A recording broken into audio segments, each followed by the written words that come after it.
বলি আমরা আমাদের সোনার বাংলাদেশ সবাই মিলে গড়ে তুলবো, ততই না আমাদের ভিতরে হলো হিংসা। এই জায়গাটার ভিতরে আছে না, আমাদের বাংলাদেশের প্রত্যেকটা রাজনৈতিক দলের ভিতরে হয়েছে হিংসা, ক্ষমতার ভরাই, টাকার লোভ, সম্পদের লোভ, গাড়ির লোভ। কিন্তু সঠিক দেশটাকে কেউ ভালোবাসে না।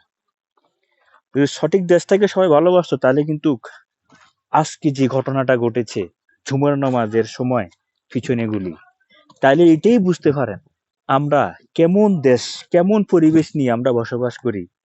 সাধারণ একটা ক্ষমতার জন্য ওই লোকটাকে এভাবে হত্যা করা হলো।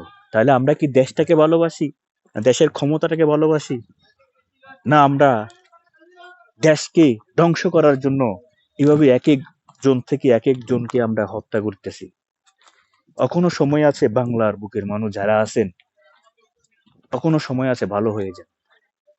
অতীতে যারা করে গিয়েছে 17 বছর রাজত্ব, ক্ষমতার বড়াই দেখাইয়ে লুটতরাজ, সন্ত্রাসী, চাঁদাবাজি, আজ তারা কোথায় আছে একবার ভেবে দেখেছেন? কেন আপনারা এগুলা করেন?